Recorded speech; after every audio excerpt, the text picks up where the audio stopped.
Hepinize merhabalar. Bugünkü videomda limon, bal, sarımsak kürünün faydalarından sizlere bahsedeceğim. Limon, bal, sarımsak kürü genellikle sağlık açısından öne çıkan doğal bir karışımdır. Limonun C vitamini içeriği, balın antimikrobiyal özellikleri ve sarımsağın da sağlık yararlarıyla birleşerek bağışıklık sistemini güçlendirmeye yardımcı olan doğal bir antibiyotik haline gelir.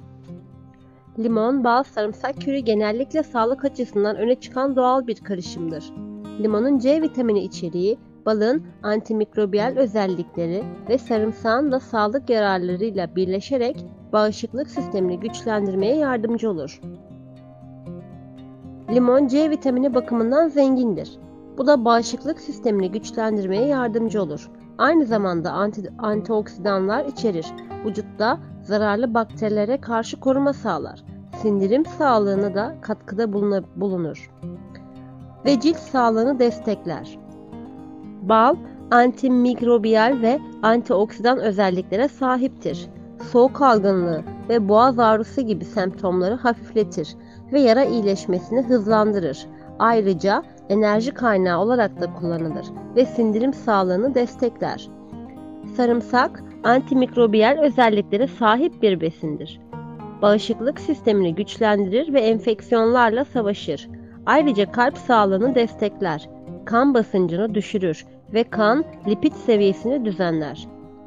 Bu üç bileşenin bir araya gelmesiyle oluşan kür, bağışıklık sistemini güçlendirmeye, vücudu detoksifiye etmeye ve genel sağlığı desteklemeye yardımcı olur.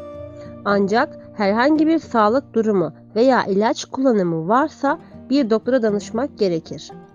Ayrıca kürün uzun süreli kullanımı ya da aşırı tüketimi veya mide asidi fazla olan kişilerde yan etkilere neden olabilir. Bu nedenle dengeli bir şekilde kullanılmalıdır.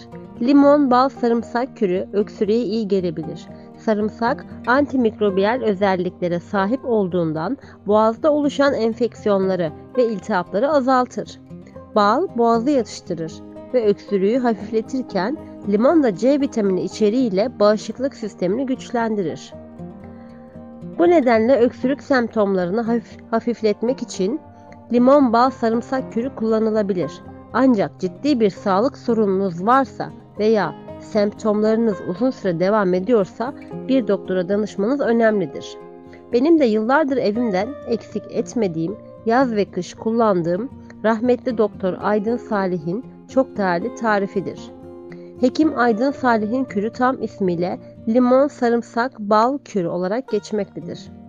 Şu şekilde hazırlanır. 10 diş sarımsağı dövün, 10 adet limonun suyunu sıkın, 1 kilo hakiki bal ile karıştırın. Karışımı cam bir kavanoza alın ve ağzını pamuklu bez ile sıkıca kapatarak ışık almayan bir yerde bir hafta saklayın. Bu kür dolapta uzun süre bekleyebilir.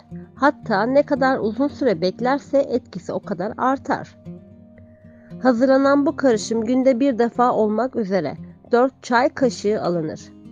Her seferinde sadece 1 çay kaşığı ağza alınmalıdır. Ağza alınan karışım hemen yutulmamalı, ağızda bekletilerek erimesi sağlanmalıdır. Ağızda dolaştırılan bu karışım mideye hemen gitmemeli, ağızda beklerken kılcal damarlar aracılığı ile emilerek vücuda dağılmalıdır. Hazırlamış olduğumuz bu doğal antibiyotiği bitene kadar her gün belirli saatlerde aç olarak alınmalıdır. Bu kürün faydaları saymakla bitmez. En önemli etkilerinden biri ise kalp ve beyin damarlarını temizleyerek açar ve kanı temizler. Yüksek tansiyonu dengeler. Enfeksiyona iyi gelir. Mide problemlerinde oluşan sorunları çözmeye yardımcı olur. İçerisinde bulunan sarımsak sebebiyle kanın pıhtılaşmasının önüne geçilir. Karışımda bulunan maddeler vücutta kan akışını dengeler. Tansiyonu dengeler. İçerisinde bulunan çiğ sarımsak damarlarda biriken kötü kolesterolü temizler. Böylelikle kan dolaşımını desteklemiş olur. Bu karışım boğaz iltihaplanmasına iyi gelir.